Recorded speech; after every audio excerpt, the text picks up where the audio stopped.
Hi guys, നമ്മളുടെ ചാനലിലെ പുതിയൊരു വീഡിയോയിലേക്ക് എല്ലാവർക്കും സ്വാഗതം. ഇപ്രാവശ്യം നമ്മൾ ഒരു റിക്വസ്റ്റ് വീഡിയോ ആണ് ചെയ്യുന്നത്. അതായത് കുറേ ഫ്രണ്ട്സ് ചോദിച്ചിരുന്നു പൾസർ 150ക്ക് എങ്ങനെ ഡൂക്ക് 250യുടെ മഡ്ഗാർഡ് എങ്ങനെ സെറ്റ് ചെയ്തെന്നുള്ളത്. ഞാൻ വയനാട് ട്രിപ്പിൻ്റെ വീഡിയോ കംപ്ലീറ്റ് ചെയ്തിട്ട് ഇത് ചെയ്യാമെന്നാണ് കരുതിയിരുന്നത്. പക്ഷേ ഇൻസ്റ്റാഗ്രാമിലായിട്ടും പിന്നെ നമ്മുടെ ഗ്രൂപ്പിലത്തെ കുറച്ച് ഫ്രണ്ട്സും ചോദിച്ചിരുന്നു ഇതെങ്ങനെ ചെയ്തെന്നുള്ളത്. അപ്പോൾ ഇതിന് മുമ്പ് തന്നെ ഞാൻ ഈ വീഡിയോ എടുത്തു വെച്ചിരുന്നു. അപ്പോൾ ജസ്റ്റ് അതൊന്ന് എങ്ങനെ ചെയ്യണമെന്നൊന്ന് പറഞ്ഞുതരാം.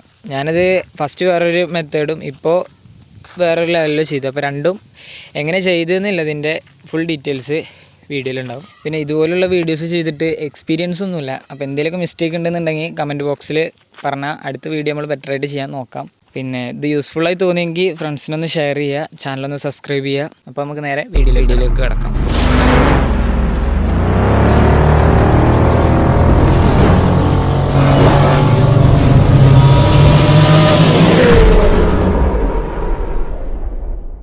ഈ മഡ്ഗാർഡാണ് നമ്മുടെ ബൈക്കിന് വേണ്ടി സെറ്റ് ചെയ്യാൻ വേണ്ടി എടുത്തിരിക്കുന്നത്. ഇത് ഞാൻ കൂട്ടുകാരൻ്റെ നിന്ന് മേടിച്ചതാണ്. ഇതിന് എനിക്ക് റേറ്റ് വന്നത് 500 രൂപയുള്ളായിരുന്നു. ഇത് സെക്കൻഡായിട്ടാണ് ഞാൻ അവൻ്റെ നിന്ന് എടുത്തത്. ഇത് ഷോപ്പിൽ നിന്ന് മേടിക്കുകയാണെന്നുണ്ടെങ്കിൽ 1000 സംതിങ് റേറ്റ് ഇതിന് വരുന്നുണ്ട്. പിന്നെ ഇത് വൈറ്റാണ്, ബൈക്ക് ബ്ലാക്കുമാണ്. അപ്പോൾ നമുക്ക് ഫസ്റ്റ് തന്നെ ഇതിൻ്റെ കളറൊന്ന് ചേഞ്ച് ചെയ്യേണ്ടി വരും. ഇത് ഫിറ്റ് ചെയ്യാൻ അധികം വലിയ ചിലവും ഇല്ല, എന്നാൽ റിസ്ക്കും അല്ല. സിമ്പിളായിട്ട് ചെയ്യാനുള്ളൊരു മെത്തേഡാണ്. 2 മെത്തേഡിൽ നമുക്ക് ചെയ്യാം. എന്തായാലും നമുക്ക് ആദ്യം ഇത് ഒന്ന് കളർ അടിച്ചെടുക്കാം. അതിന് ഞാനെടുത്തിരിക്കുന്നത് ഒരു spray paint, glossy black spray പെയിൻ്റാണ്. ഈ സ്പ്രേ പെയിൻറ്റിന് എനിക്ക് വന്നത് 220 രൂപയാണ്. കുഴപ്പമില്ലാത്ത ഫിനിഷിങ്ങൊക്കെ ഉള്ളൊരു സ്പ്രേ പെയിൻ്റാണ്. ഞാൻ ഈ സ്പ്രേ പെയിൻറ്റ് ഇതിൻ്റെ മുൻപ് ബൈക്കിൻ്റെ സംഭവങ്ങൾക്ക് യൂസ് ചെയ്തിരുന്നതാണ്. കുഴപ്പമില്ല, ഒരു ആവറേജ് നല്ലൊരു സ്പ്രേ പെയിൻറ്റ്. അപ്പോൾ എന്തായാലും നമുക്ക് പെയിൻറ്റ് അടിച്ചെടുക്കാം. ഇനി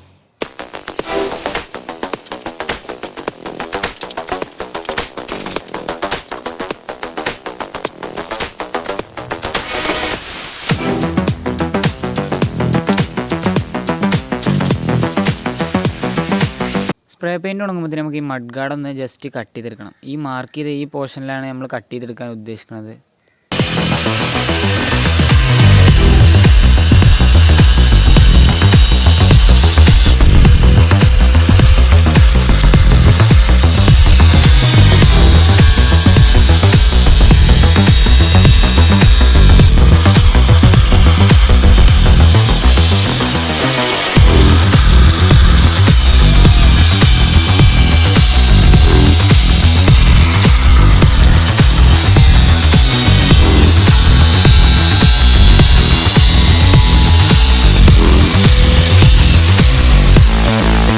ഇനി ബൈക്കിൻ്റെ സ്റ്റോക്ക് മഡ്ഗാർഡിൻ്റെ 2 സൈഡിലായിട്ട് 2 എല്ലങ്കികൾ വരുന്നുണ്ട്. അത് നമ്മൾ എല്ലങ്കി ടൂൾ ഉപയോഗിച്ചിട്ട് തന്നെ റിമൂവ് ചെയ്തെടുക്കുക. 2 സൈഡെത്തി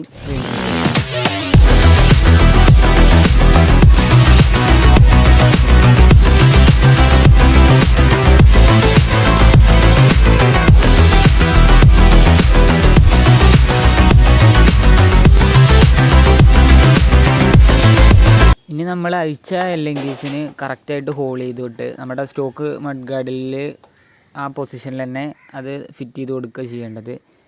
കറക്റ്റായിട്ട് തന്നെ ഹോൾ ചെയ്താൽ അതിൽ കറക്റ്റായിട്ട് സെറ്റായി നിൽക്കും. പിന്നെ ചോട്ടിൽ ഈ 2 ഹോളിലായിട്ട് നമ്മുടെ ഈ കേബിൾ ടൈ, ഇതിനെന്താ ടാഗെന്നോ ടൈന്നോ അങ്ങനെ എന്തോ പറയും, എനിക്ക് കറക്റ്റായിട്ട് അറിയില്ല. ഈ സാധനം ഉപയോഗിച്ചിട്ട് ടൈറ്റ് ചെയ്ത് കൊടുക്കാനാണ് ഉദ്ദേശിക്കുന്നത്. പിന്നെ ഈ തലപ്പത്ത് വരുന്ന ഈ ടൈയിൻ്റെ ലാസ്റ്റത്തെ ഭാഗം ജസ്റ്റ് ഒന്ന് കട്ട് ചെയ്ത് കൊടുക്കുക. ടാഗിൻ്റെ ലാസ്റ്റ് ഭാഗം ജസ്റ്റ് ഒന്ന് കട്ട് ചെയ്ത് കൊടുക്കുക. അപ്പോൾ തന്നെ ഏകദേശം ഏറെക്കുറെ വർക്ക് കംപ്ലീറ്റ് ആയി. സ്ക്രൂ ജസ്റ്റ് ഒന്ന് ടൈറ്റ് ചെയ്ത് കൊടുക്കുക. കേബിൾ ടൈയിൻ്റെ തലപ്പ് ഭാഗം ഒന്ന് കട്ട് ചെയ്ത് കൊടുക്കുക. അത്രേ ഉള്ളൂ. സിമ്പിളായിട്ട് ചെയ്യാനുള്ളതാണ്. ആർക്കും തന്നെ വീട്ടിൽ തന്നെ ചെയ്യാനുള്ളതുള്ളൂ. പുറത്ത് കടയിലൊന്നും കൊടുക്കേണ്ട ആവശ്യമൊന്നുമില്ല.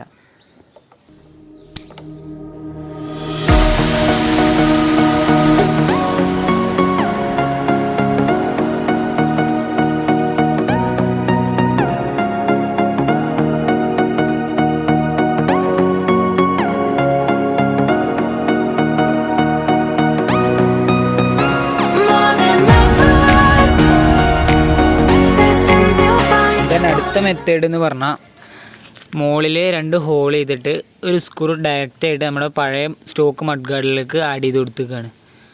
ജസ്റ്റ് മുകളിൽ സ്ക്രൂ ചെയ്യുക. എല്ലെങ്കീസ് ഒന്നും ചെയ്തിട്ടില്ല. എല്ലെങ്കീസിനേക്കാളും കുറച്ച് ചോട്ടിലായിട്ടാണ് ആ ഹോൾ വരുന്നത്. പിന്നെ ചോട്ടിൽ കേബിൾ ടൈ വെച്ചിട്ട് ഒന്ന് കട്ടി. 2 സൈഡിലും സെയിം മെത്തേഡ് തന്നെയാണ്. ഇതാണ് ഒന്നും കൂടി ലുക്കും. ഇങ്ങനെ ചെയ്യാക്കാറ് ഒന്നും കൂടി ലുക്ക്. ഞാൻ ഫസ്റ്റ് ചെയ്തത് എന്താ പ്രശ്നം എന്ന് വെച്ച് കഴിഞ്ഞാൽ ഈ സാധനം നമ്പർ പ്ലേറ്റ് കറക്റ്റായിട്ട് ഇതിലൊന്ന് തട്ടുകയാണ്. എന്നിട്ട് ഇവിടെ ഉണ്ടായിരുന്ന പെയിൻറ്റ് പോയി. പിന്നെ ഞാൻ രണ്ടാം വരി പെയിൻറ്റ് അടിക്കുക ചെയ്തത്. ഈ ഭാഗത്തുനിന്ന് കുറച്ച് ജസ്റ്റ് പൊന്തിയിട്ടാണ് നിൽക്കുന്നത്, അതുകൊണ്ടാണ് അങ്ങനെ തട്ടിയത്. പിന്നെ അങ്ങനെ ചെയ്യുമ്പോൾ ബൈക്കിനൊരു ഓഫ് റോഡ് ലുക്കാണ് കിട്ടുന്നത്. ഇതാകുമ്പോൾ കറക്റ്റ് സൈഡിൽ നിന്നൊക്കെ നോക്കുമ്പോൾ പക്ക വ്യൂ ആണ്. ഒന്നും കൂടിയും ലുക്കായിട്ട് തോന്നുന്നത് ഈ ഒരു മെത്തേഡാണ്. പിന്നെ ചോദിച്ചിരുന്നത് ഇങ്ങനെ മഡ്ഗാർഡ് 250 ആഡ് ചെയ്ത് കഴിഞ്ഞ് കഴിഞ്ഞാൽ വണ്ടിക്ക് ഇങ്ങനെ ലുക്ക് വ്യത്യാസം വരുന്ന എങ്ങനെ ഉണ്ടെന്ന്.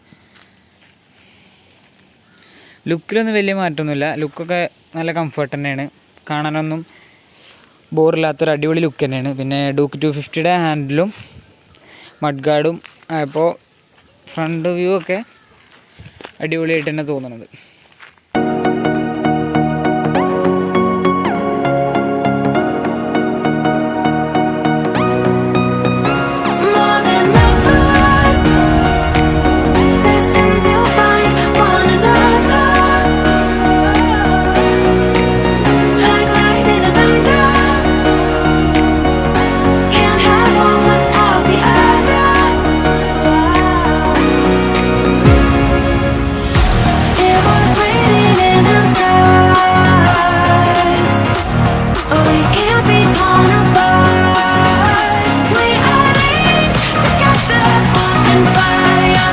അപ്പോൾ ഇത്രയൊക്കെയാണ് നമ്മുടെ മഡ്ഗാർഡ് സെറ്റിങ്ങിൻ്റെ പരിപാടീസ്.